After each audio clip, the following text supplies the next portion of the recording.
Bismillahirrahmanirrahim. Assalamualaikum warahmatullahi wabarakatuh. Hello everyone. Let me introduce myself. My name is Farid Hamam Yahya and you can call me Farid. I'm 21 years old and I'm a medical student in the Sultan Agung Islamic University, Semarang. In this video, I want to explain about my presentation. The main topic is diabetes. The main topic I divided into the three topics. The first one is what is diabetes, like a sign and symptom of diabetes, and then type of diabetes. And the second topic is the treatment for the patient, include the medication for patient and mental health. And the last topic is how to prevent it with a healthy food and fitness.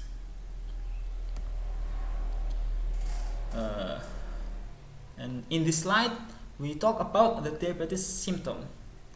The following symptoms of diabetes are typical. However, some people with diabetes have symptoms so mild that they go unnoticed.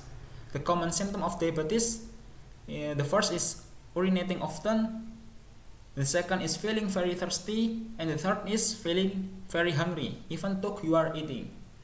And we can call it polyuria, polyphagy, and polydipsia.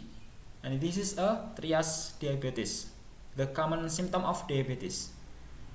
And then extreme fatigue, blurry vision, cuts or bruises that are slow to heal, weight loss, even though you are even more, especially in the diabetes type 1. And the last common symptom is tingling, pain or numbness in the hand or feet, especially in the diabetes type 2. Okay, the next slide we talk about the types of diabetes. The diabetes is divided into the two types. The first one is type 1 diabetes. When you have type 1 diabetes, your immune system mistakenly treats the beta cell in your pancreas that create insulin as foreign invaders and destroys them. When enough beta cells are destroyed, your pancreas cannot make insulin or make so little of it that you need to take insulin to live. And the second type of diabetes is type 2 diabetes. In type 2 diabetes, your body does not use insulin properly, or this is called insulin resistance. At the first, your beta cell make extra insulin to make up for it. Over time, your pancreas cannot make enough insulin to keep your blood glucose at normal level. Type 2 diabetes develop most often in middle age and older adult, but is increasing in young people. The next slide is role of insulin. Because the previous slide we talked about insulin resistance and then beta cell in pancreas. So in this slide we talk about role of insulin. Insulin is a hormone that help blood glucose or blood sugar enter your body cell so that it can be used as energy. If you have diabetes, blood glucose cannot enter your cell, so it builds up in your bloodstream. This causes high blood glucose or hyperglycemia. And over time, high blood glucose harms your body and can lead to diabetes-related complications if not treated. And then there is a gestational diabetes or diabetes during pregnancy. The exact cause of GDM is unclear and there's a lot we don't know. But we do know that the placental hormone, which support the baby's growth, can sometimes block the mother's insulin, leading to insulin resistance. This makes it harder for the body to use insulin effectively, requiring the mother to produce more to produce more. If the body cannot produce enough insulin during pregnancy, glucose remains in the blood, leading to high blood glucose or blood sugar.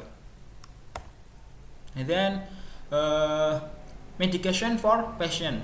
For the diabetes type 1, individual with type 1 diabetes must rely on insulin for blood glucose or blood sugar management. So they have to inject the insulin into their body with insulin exogenic. And for diabetes type 2, there are different types or class of medication that work in different ways to lower blood glucose level. Some options are taken by mouth and others are injected.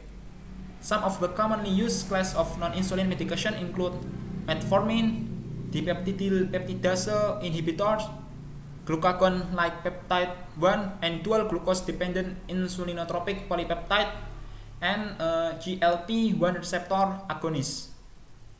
And then sodium glucose cotransporter 2 inhibitors, sulfonylureas, and thiazolidinase. The mental health for patient, there's diabetes burnout. What is diabetes burnout? Diabetes burnout is feeling stressed out, angry, sad, and scared because of experience by diabetes sufferers, because they must always monitor their blood sugar level, dosing insulin, maintain their diet, and be active. So, how to handle it? The first one is talk to someone. Take time to take inventory of your emotion and reach out to those around you to talk honestly and openly about how you feel. And the second way is control your mind. The key to dealing with your anger starts with being able to identify what's making you angry. Is it fear? Is it loss of control? Is it anger at yourself? As you find yourself getting angry, try to identify its root cause and then work to transcend it.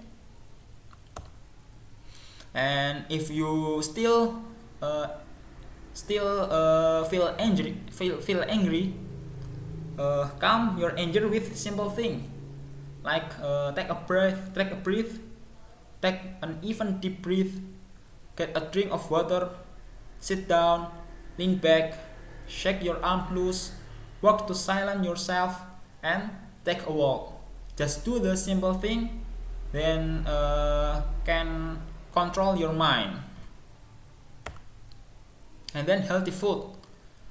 What all healthy eating plants have in common? Non-starchy vegetable as a foundation for a plate. Then proteins and plant-based source of protein. And the next is quality carbohydrate like starchy vegetables, fruit, whole grain, and low-fat milk. And then less added sugar, healthy fat, less processed food, water or zero calories beverage. Or we can use the diabetes plate. Start with a 9-inch of plate and fill half the plate with non-starchy veggies, 1/4 with lean protein, 1/4 with quality carbs like starchy vegetables, fruit, whole grain, or low-fat dairy. And the last is drink water or some low-calories drink.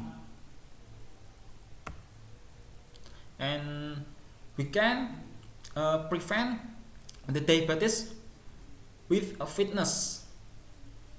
The first way is to exercise and control, manage our weight. Why exercise is so important?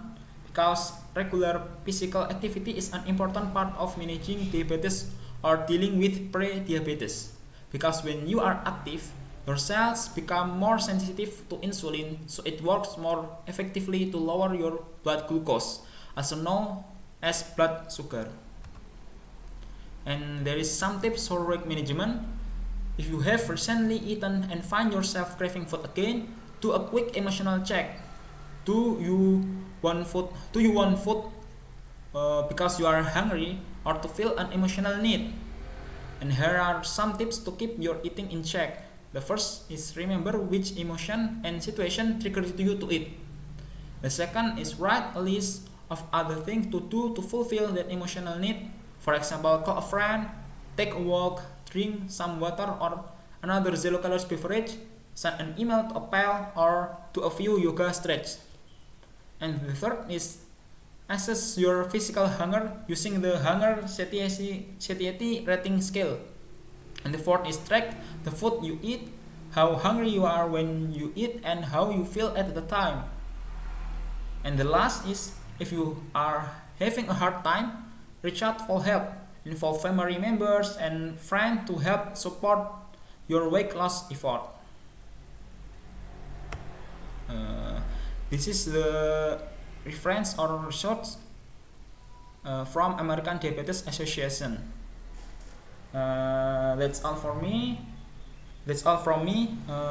This is my first time make a presentation video with English language, so that I know there are a lot of mistake and I sorry for it. I apologize. And that's all from me. Thank you for watching my video. Wassalamualaikum warahmatullahi wabarakatuh.